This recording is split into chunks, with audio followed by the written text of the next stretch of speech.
All right, we are live for another Travel Tip Tuesday. And today, my guest is Eileen Murphy, and she is with My Land and Sea Travel. And she has touched my heart because I met her through a networking event that when she said what she did about accessible travel and helping others who just needed to get out there as well. I believe that everyone should travel, but I didn't even think about the concept of someone with those special needs being able to travel and what type of difficulties they might go through to get there. So when I heard Eileen speak, it was truly like touched my heart. I was like, I need to speak with her.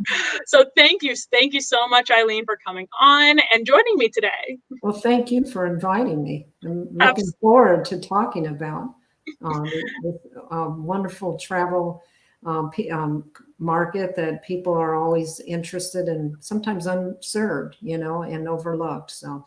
Absolutely. No, it's a huge market. I'm sure that it's way bigger than anybody ever expects it to be. And it's a very good topic that I'm really looking forward to delving into with you. But before we get into the huge topic here, let's talk about you and how you got into travel, being a travel agent, and what kind of brought you to where you are today.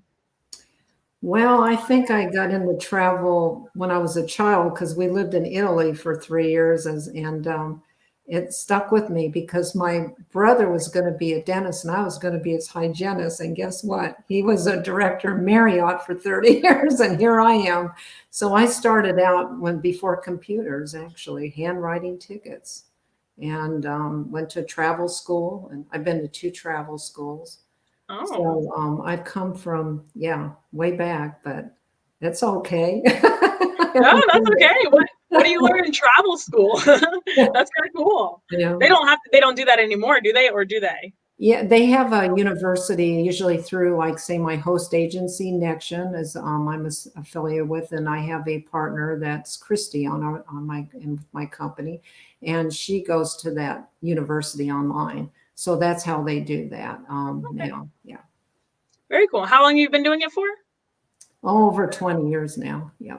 Wow. So you just got into it by chance? It just kind of stumbled upon you and you were like, No, what? I always liked to travel, and then I just read or saw about a travel school, and I said, that's it. And yeah, That's and my it. brother started as a chef at Marriott while he was in college, or actually just before he started college. So he started there, and then he worked his way all up into as a director.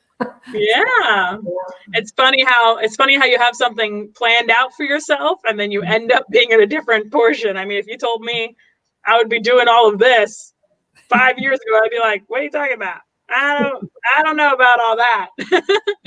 but but it's funny that you end up where you are and for whatever circumstance, but it changes your life and it's a great experience to have. So getting into the industry, and it's great to hear that you've been in it for 20 years because you've seen how much it's changed. And now we're in this whole aspect of COVID, right? Right. So how COVID has been changing the whole travel industry. What's your opinion on how travel has changed from you being in it for so long and for the last 20 years? How do you see this impacting it?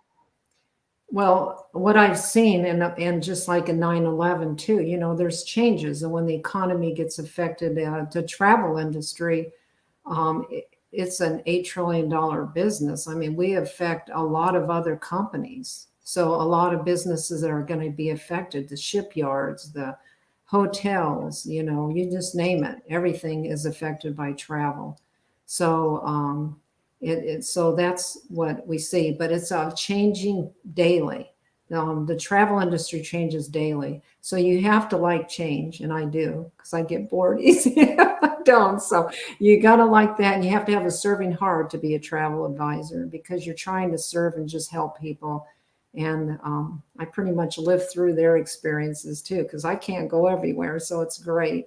And you have to be adaptable when these kind of changes come along. Oh, wow, what did I do? I thought, okay, I'm going to get my certifications completed that I needed.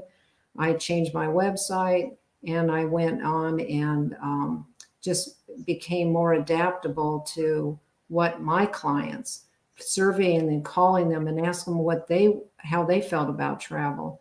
And I found out they wanted to stay close to home, still wanted to travel. So now I started doing RVs. That's a big thing. Private villas, home Oh, like rentals. renting out RVs? Yeah, RVs, get away and go to the national parks, and then just home rentals, beach vacation homes, villas, where you can have your own private chef, cooking your meals 3 times a day. It sounds good, and it's not as expensive as you think, or maybe even a private yacht.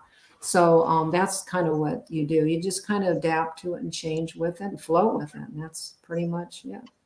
So. Absolutely. Yeah, no. And I think that that's the most important aspect that you can do, is just be adaptable and understand that change is the number one, the only thing in life that is constant is change. Right.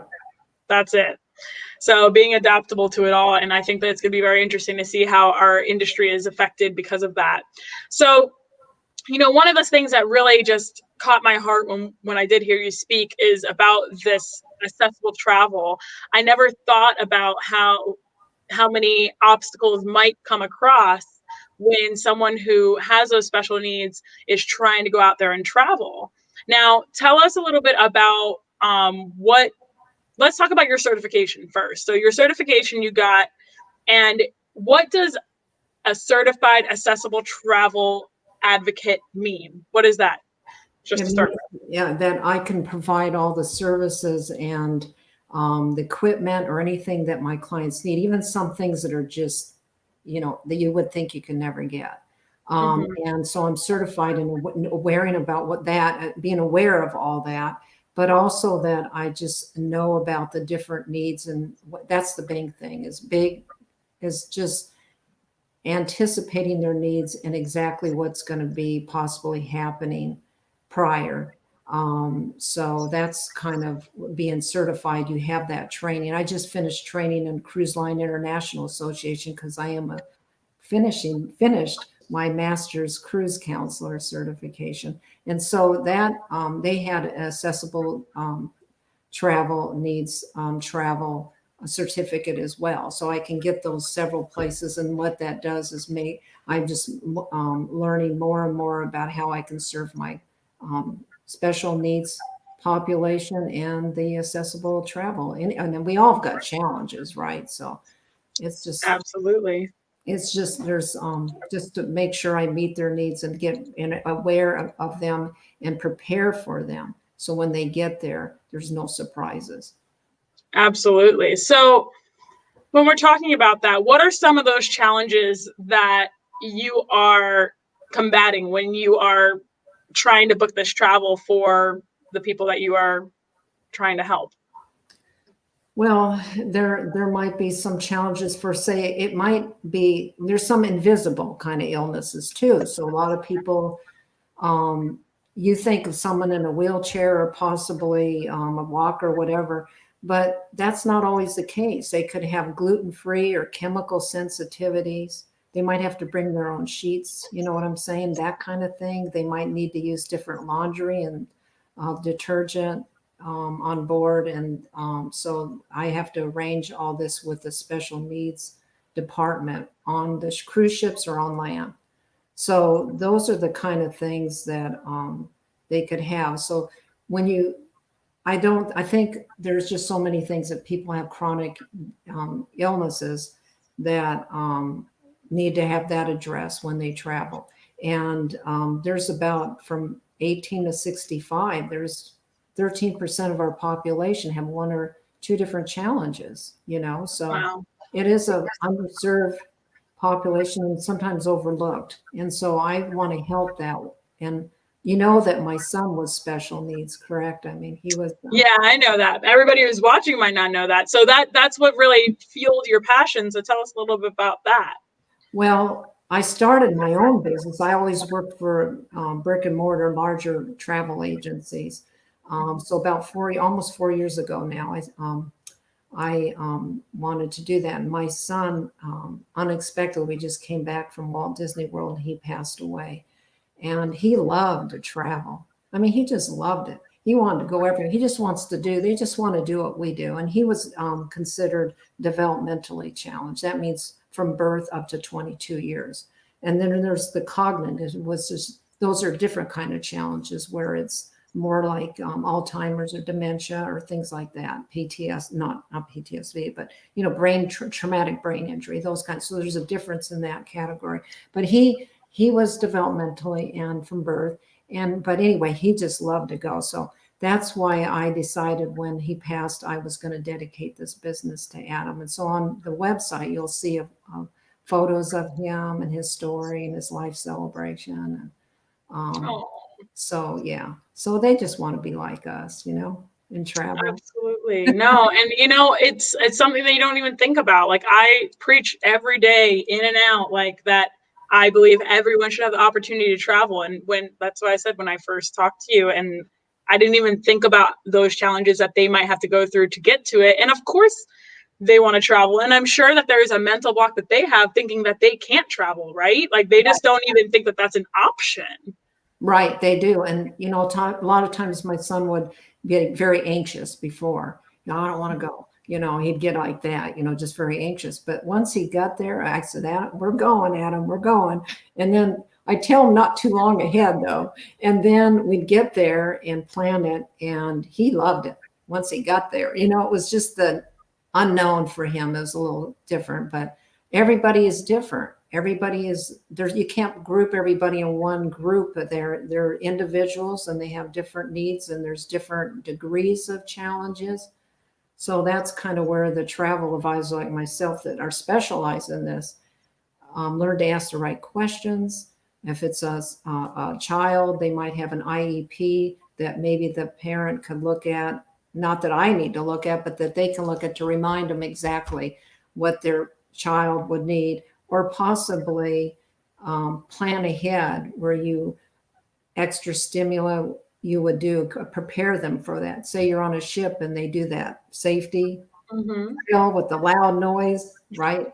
So, but a lot of the cruise ships have autism at sea, which is a broad spectrum, and that helps crosses that whole broad spectrum of autism and developmentally challenged children and adults. And so they lower the lights and the sounds, and the foods are different, things like that. So it's very good. So do you think that what do you think, how is COVID going to affect the travel for those with those special needs? Like, I know that it's already changing so much. Do you think that there's going to be anything specific for them that's going to change? I don't think, obviously those that are special needs and vulnerable, to being sick, because my son actually got a cold. That's when he passed away. So people think about, so you do need to be very careful in groups, which we always were, washing our hands and those just the same kind of protocol. But I just, that's what you need to be more care. I think keeping healthy and keeping your immune system up is a very important thing, really. Absolutely. So, especially when you have special needs, right? Absolutely, yeah. And is there, so you have done trips before, you told me. So let's talk a little bit about those trips. And you've done like a guiding trip and like brought a whole group of them out to be able to see. Let's talk about that experience. Let's talk about how did you get to that point? What did you do? What trip did you do? I did a trip which I always wanted to go, and I've sent many people to Alaska, but I decided to do a land and cruise tour. And so it was a 14-day, and I had several people that had special needs. One that was had kidney failure, so that's another long-term, kind of she didn't look that that's any different, except, well, she did need to be in a scooter, so that needed to be pre-arranged. I had someone that had a knee replacement, and then another person that was, say, she was 85 and never cruised before. So so these people were just the smiles on their face, and they didn't think they could do it. They really didn't. And one of my of the persons that were in there was my friend that I'd known for years, and we wanted to go to Alaska together for so long, and she has had a lot of health issues over the years. And so for her to do this, it was awesome. It was just to see her face and to see that she could do it. And so, yeah, that's what I like. I like fulfilling people's dreams, and they can actually see that they can do it. Now they're all excited. Where are we going now? You know? And that's all it takes. That's what happens with anybody who hasn't traveled ever either. You know, once they start and get that travel, you get that travel bug, and then you can't stop. And then you're like, when's the next place? Where do I go next? Yeah, what's next? That's awesome. I mean, that's incredible. How many, and you've done, how many of those trips was it? Well, I haven't done a lot of them. I've done, well, most of them, they've been with my son, you know, so I have done several cruises with him as well. Yeah. And I always highly recommend travel insurance, and I had them every time, and I travel with travel insurance. And we had to cancel 3 times because he got sick, and got all my money back except for the travel insurance cost. So it really is a great way to protect your travel investment and a peace of mind. So absolutely. Well, that makes sense for that exact situation. You know, and if you guys are watching live right now, feel free to ask any questions if you have any for Eileen.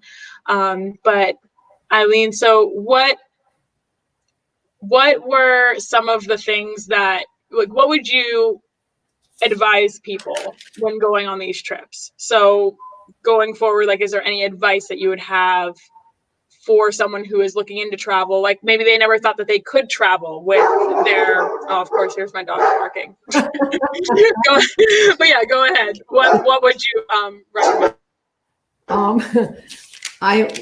Like I said, I think I would make sure that I have bring extra medication always, right?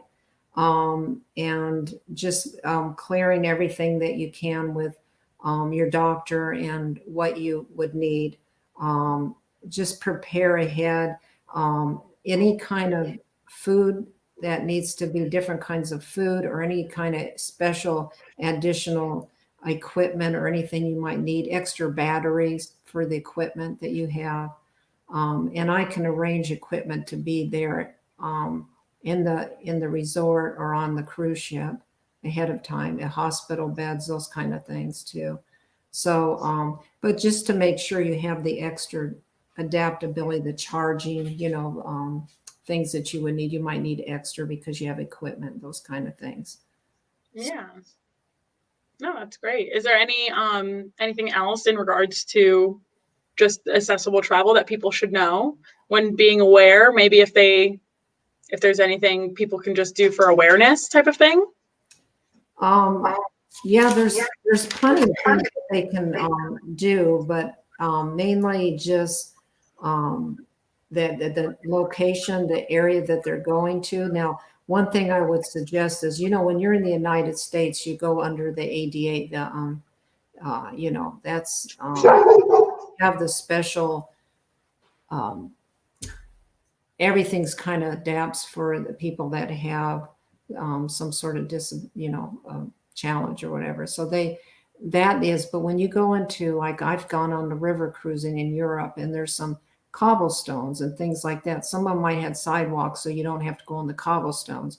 But a lot of those river cruising, you got to be very careful, because some of them will let you have a wheelchair and some won't let you have a walker or anything like that. So you have to, and you have to climb over the different ships when you come into port. Sometimes you have to go through another ship, go up and down stairs. So sometimes that's a thing to keep in consideration when you're traveling abroad, is that was what the information I would get to them. Because I belong to a travel report that I can give out that gives unbiased reviews. That's the biggest thing. Unbiased reviews on destinations, about any kind of challenges you may have.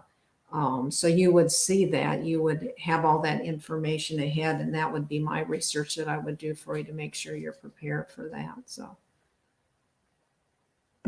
So I'm sure that it takes a lot of stress off of the parents with all of that you do. Like, I'm sure it would be a lot for someone to plan this by themselves, right? Right.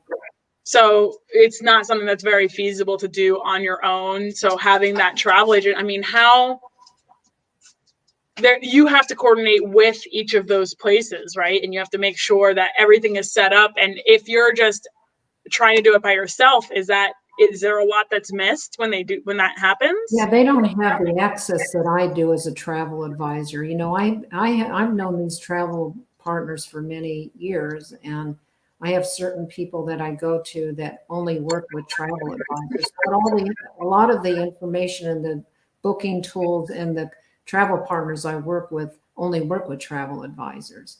But the good news is that we get special amenities and value with our travel consortiums and our host agencies and our connections. But we have resources right at our fingertips. So that way they don't have to be doing all this research and stressing and everything. I'm taking care of that for them. And I don't charge for my services, so that's good. The travel companies pay me, so you're not paying any more. You're not paying any more to use me. So how many services can you do that? No. Not many. I was going to bring that up too, is that a lot of people don't understand that travel agents there's no money that you're paying to a travel agent. You're paying for the trip. They're finding you the best deal. And then the travel agency that you're buying through, they're saying, hey, thank you for bringing them to us or whatever, and they're paying you guys. But a lot of people don't realize that's the connection, and that a lot of people think that they have to pay you a fee. Yeah, there are retainers that some of us will do, depending on if it's a very customized, which we call foreign independent travel, those kind of things. But that money will go towards your trip. There's a lot of expertise and a lot of time in researching. So it just depends on the situation. But as far as the pricing of everything, we give you great value, great service, and we're looking out for you. We're an advocate, basically. We're an advocate for you. And we're looking out for you, and we're making sure everything is we're going to meet your expectations. And again, that's asking the right questions, getting to know you, and preparing ahead so that everything runs smoothly and is hassle-free for you in the process of planning and when you're there. So absolutely, yeah, no, and there's a lot of planning that goes into trips too, and a lot of people get overwhelmed with it. It's one of those things that we don't know what's out there, and having someone who's going to help guide us that has all of those resources is absolutely necessary. And I think that a lot of people don't utilize travel agents as much as they should. Yeah, they get very overwhelmed. They get so many people coming to me. They go looking. What they do is they do all the research, and they get down to it to book it, and they get all confused because there's just so much information. So they call me. I'm going, you know what? I did all this, but I don't know where. And I would have never booked it if I didn't come to you, because I just can't make my mind up or my decision. I just don't. I'm nervous about making the wrong decision. That's kind of what I get from them. And the difference between the Google searches and the things like that, well, the thing is Google doesn't care about you. Your computer doesn't care about you, but we do. That's how it works. And we're there for you. A lot of times online, they're not trained in service. That's the big thing about travel advisors. We're very trained from the very beginning how to service and to give you the best service and to make sure you're protected. Because again, when you're talking about safety, I have the resources up to date, most up to date with all the changes every day of all the countries and where you need to go to make sure that you're going where you need to go. I was working on a trip, but they really wanted to go to Iceland. I said, well, they're not allowing Americans into Iceland. They were ready to go because they thought that the airlines were going there. You know what I'm saying? They think they're going there, but the airlines are going there for people that live in Europe or here and going back. They opened it back up and only to EU citizens, yeah.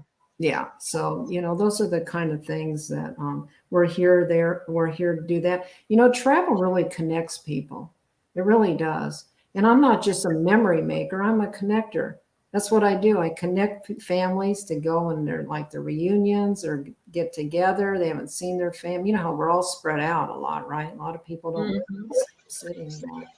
So that's a great way to connect and have new memories and always remember those memories. That's what I live. I just remember all the times Adam and I traveled together.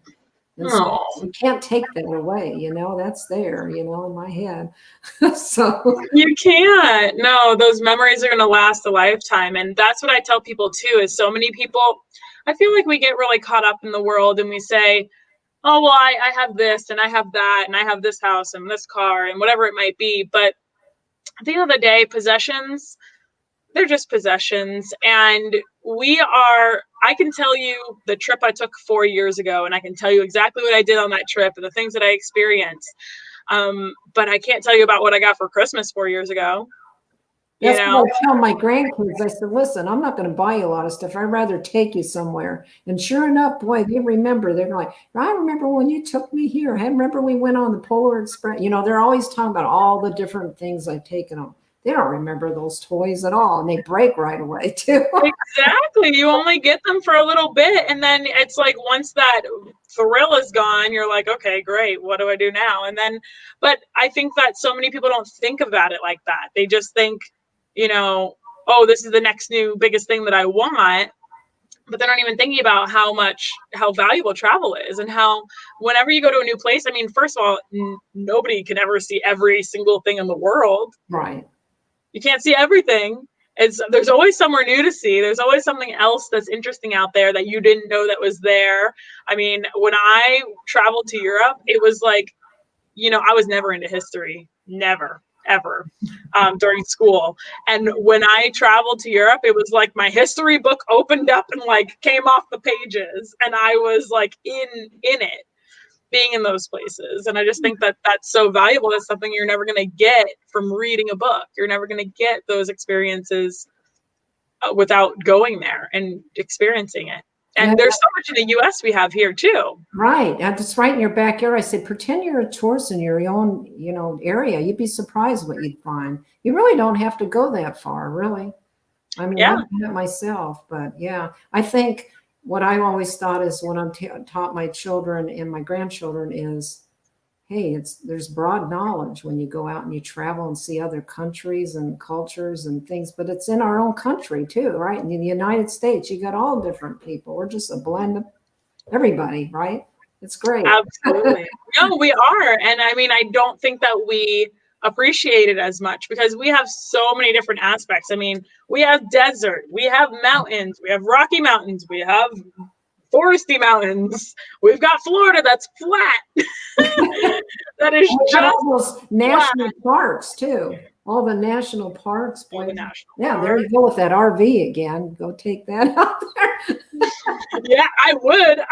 I just last Tuesday I had on Jeremy and Jenna from Quench Your Adventure, and they did this whole RV ride, or sorry, they did van life, which is a whole big thing now too, right? People are like converting vans um, into like to live in, to sleep in, and to travel all over. And then they just bought an RV, and now like they've upgraded pretty much into this big RV, and they're going to take that across the country. But so many people are changing their travel aspects right now due to coronavirus, and just the trips that they were planning on taking out of the country, they're like, okay, well, where can I go domestically? And that's really how you have to think about it. You can't think about it like, oh, well, now I can't go anywhere.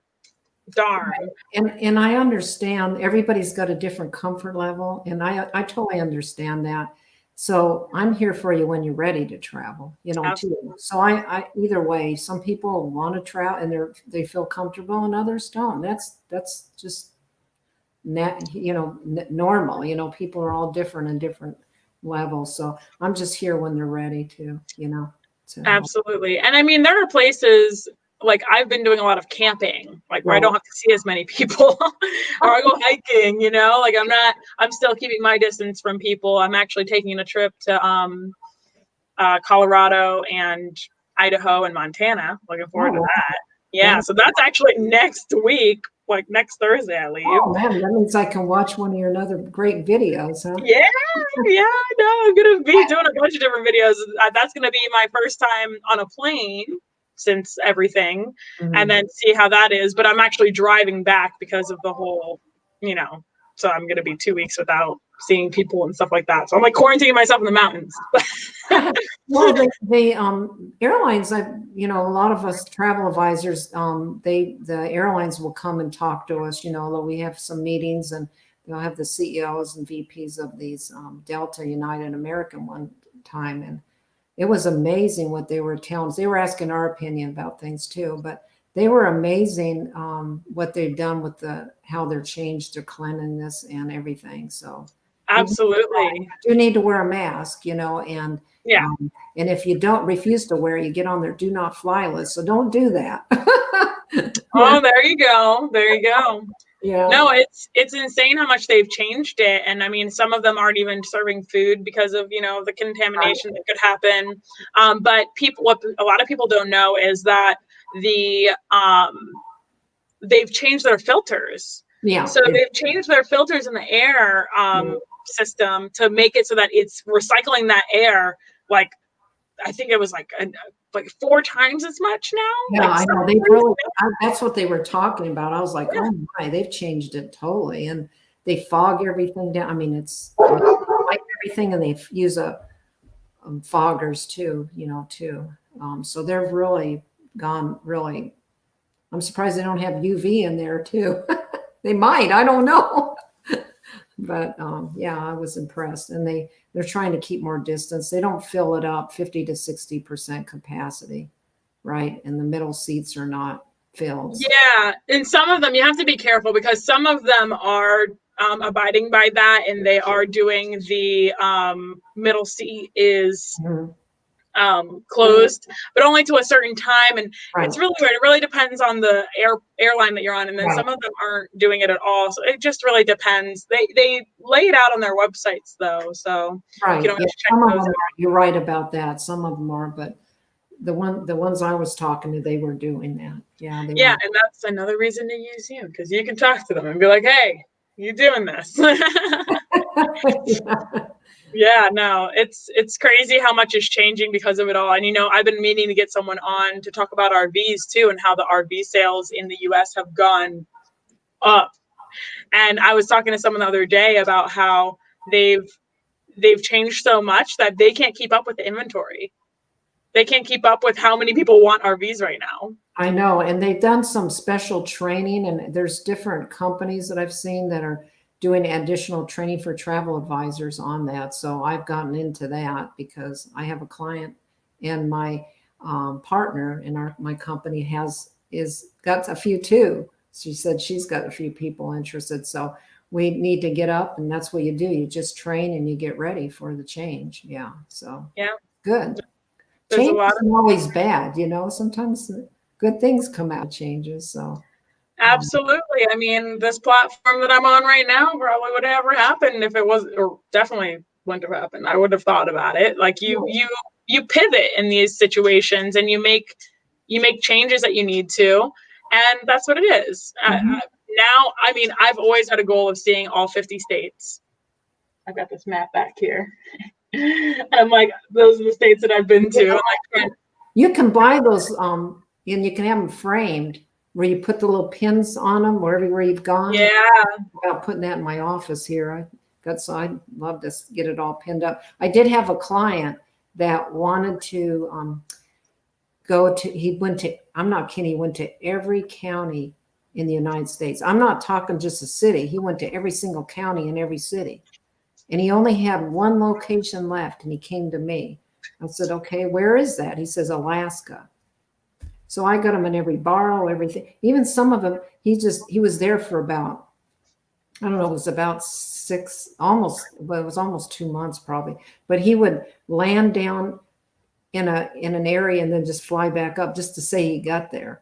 That's how he did it. He said it was the most amazing trip. And the reason he was doing it, he had a terminal cancer. So he knew he was going. And his wife whispered that to me. He never knew I knew that, but that was his reasoning. And I thought that was wonderful. I could share that and get to know him.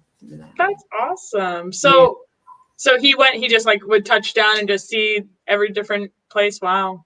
Yeah, some places he would stay, and then other times he'd just be depending on what they were doing, he'd just get a plane, touchdown, go back up and go somewhere. But he just wanted to say he was there, and he did it, and he saw Wow. it. So yeah. That's And he was crazy. so happy. Yeah, there's so much to see. And I mean, but I mean, think about that. Think about what you just said there. You know, he had cancer, so that's why he did it. But like, why are we waiting until like he thankfully he knew. Mhm. Like he knew that he was going to be, but I could go outside right now and like someone could hit me and I could be gone. That's right. And I think people don't think about that. They don't think about, okay, my life isn't guaranteed. Tomorrow isn't guaranteed. Next week isn't guaranteed. So what am I waiting for? What sign am I waiting for to tell me to go see the world and see what's out there? Mhm. And, if there's all those songs like, what's that country song that's like, oh, if I were dying or something like that. Mhm. He talks about all the things that he would do if he knew he was going to die. Well, let's just do it. Just pretend you are, and just go and do it. Yeah, live every day like it's your last day type of thing. And I mean, those trips, even random trips right now, and you don't have to take a full week off to go anywhere. No. Like you can take weekend trips. I've been surviving off the last 2 years off of weekend trips. You went to North Georgia, right? Where you just You gotta look at her videos; they're good. No, I did that the trip to northern Georgia waterfall trip because I was like, I like waterfalls and I like road trips. So I did that on an extended weekend, and it's like you can do anything that you want to do. And I think that so many people let it hold them back. Like, oh, well, I don't have this time off and they make excuses, and we shouldn't be doing that. What's the excuse that we're dead tomorrow? I think they get caught up like we all do. You're just doing your routine and you get caught, and just time goes away and you're like, wow, I can't believe it's been a year and I didn't, you know what I'm saying? So sometimes that's it too. We get kind of caught up in life and just go on just the road in our head. We're just going along and not thinking about stuff. But I think we just need to plan sometimes, Absolutely. And it's crazy. I mean, COVID's been 6 months now. 6 months. I know. Can you believe that? That's half a year, guys. Half a year we've been dealing with COVID. How did that happen? How is it about to be September? I'm confused. I already went on a trip and I'm planning to go in Florida in a couple of weeks. I went up to Kentucky. It's flat, in case you didn't know. I know it's flat. I'm going to go to Kentucky. I did to Kentucky. That wasn't as flat. Depends on where you're going, but yeah.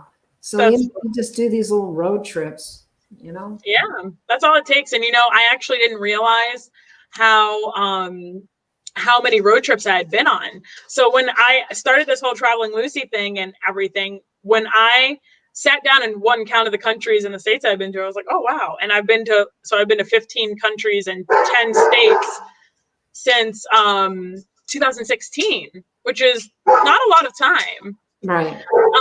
So that was crazy to me, just that. But going to, I'm sorry about my dog. Apparently, life, it happens.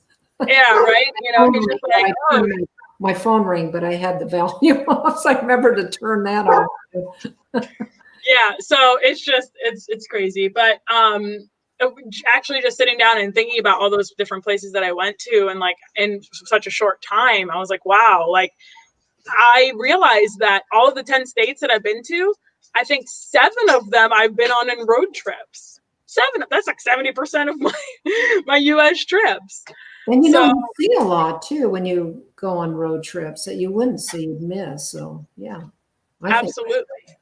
No, you what's do. That picture behind you, anyway. Is that a? That's what I was talking about earlier. So okay. I couldn't see it real good. Okay, there you go. Now there you go. That's better. Oh yeah. So it's just mine. That's Portofino, Italy, and I'm planning on going there. And I tell people all the time, I think I have around here, but a travel journal. Get a travel journal and actually make like if you think you want to go somewhere, like say you want to go to Italy, write it down and be like, I want to go to Italy, and then start looking up places that you want to see in that place. And when you write it down, you're going to make it happen. You're going to make it a reality. Yeah. So it's all about just, preparing yourself and making it attainable. And that's what my whole point of this is, to show people that it is easier to travel than you think it is. And it's the whole goal of it all. Right. And you don't have to spend a lot of money. You know what I mean? If money's an issue, right? You can, yeah. You don't. And to anybody watching this, you don't have to spend a lot of money. It's completely on what your comfort level is. Right. I've traveled all over Europe and stayed in hostels, which were amazing, an amazing experience. Nothing like the movie. Okay. It was an amazing experience, and I wouldn't have changed it for anything. It was great. And that was like $12 a night, $20 a night, for me to just get a bed. And so many people like think about their hotel as the experience, which in some cases it can be. If you're going to a destination where like you're going to like one of those infinity pools or whatever, you're getting crazy, then that is important. That's like part of your destination. But if you're going somewhere to like see the culture of some place, it's not always like important where you're staying, because you're only there to sleep. Right. And it just depends on the circumstance why you're going. If you're celebrating something special, or, exactly. or it's a one-time thing and, you just want to experience it. I mean, one thing great about doing river cruising, what I've done a lot, done one in Mississippi, the Danube and the Rhine, just in the past 3 years. And it's like a floating destination. Like you're just floating along and you stop in these small little towns along the way, and it's just, and the food. Oh, if you're that's my favorite part about travel. Yeah. But you can do these river cruises right here in the United States. Actually, Viking River Cruises is coming to Mississippi next year. Ooh. And you got the American Cruise Lines, and you got the Steamboat, the American Steamboat Company. But yeah, I've gone on American Cruise Lines, but Viking's coming out, so that's nice to know. Different. Yeah, no, and I didn't even know about river cruises until a few months ago. So the river cruises are really cool, and I definitely plan on doing one soon. I mean, the Mississippi is that goes all the way from Mississippi. It can be 22 days all the way to St. Louis. Yeah, it's history like you wouldn't believe. The most busiest river you've ever been on. I mean, it's unbelievable, all the barges and stuff. And then you get up to Natchez and all that area, it slows down because it's not deep enough. But you go up and you can go all the way. You can take 22 days and go up that river. 22 days. Wow. That's a long trip. That's cool. Yeah. And they'll have historians on board talking about, Huck, all the stories about Huck Finn, Huckleberry Finn, all those ones, the old ones, and the gamblers, and they just have all these different stories to tell you on the river. That's all. Yeah. No, sounds awesome. Truly. Yeah. So for those of you who are watching, if you guys didn't watch earlier when we talked about a little bit about the accessible travel and everything, Eileen, what she truly does is amazing. And I highly recommend rewatching this video to hear about it. Is there anything that you have left to say about like accessible travel or travel in general? Anything that you want to let people know about? I just, as far as accessible travel, I like to remove any barriers so that travel is for all, so everybody can travel. And also I help, and we all have got some sort of challenge. That's the way I look at it. It doesn't matter. It can be small or little or, whatever. Doesn't matter. But I help everybody go everywhere. If it's a customized or a unique vacation to Scotland or wherever. I've done many of those too. But I just love helping people think they can't travel and they can do it. That's the best. I agree. It's truly incredible what can happen when you just go out there and try. Mm-hmm. It's a beautiful experience to just go and see somewhere different that you've never been before. And I encourage everyone to get outside of there. There are people who have never left their state, never left their city. Mm-hmm. And I don't know how. Yeah, I think it's just sometimes some people are just, there's just some people that like to be home. They like to just, they love their home. My mother was that way. But once she went out, she really enjoyed it. So would get her out, you know what I'm saying? She wouldn't go, but once she went, she was happy. She was always concerned about her plants and things like that. But, travel is, it's, so many people just need to experience it. Just because you know what, it's healthy for you to get away. It really is. I mean, you talk about wellness and health, and that goes along with travel too, because it's amazing when you get out of your routine. You know what I'm saying? You just can relax. Yeah. And you come back and you're just rejuvenated, and, the stress is gone. You've had somebody waiting on you the whole time. You know what I mean? I didn't have to cook or whatever. Yeah. I like to cook, but, it's nice to get away.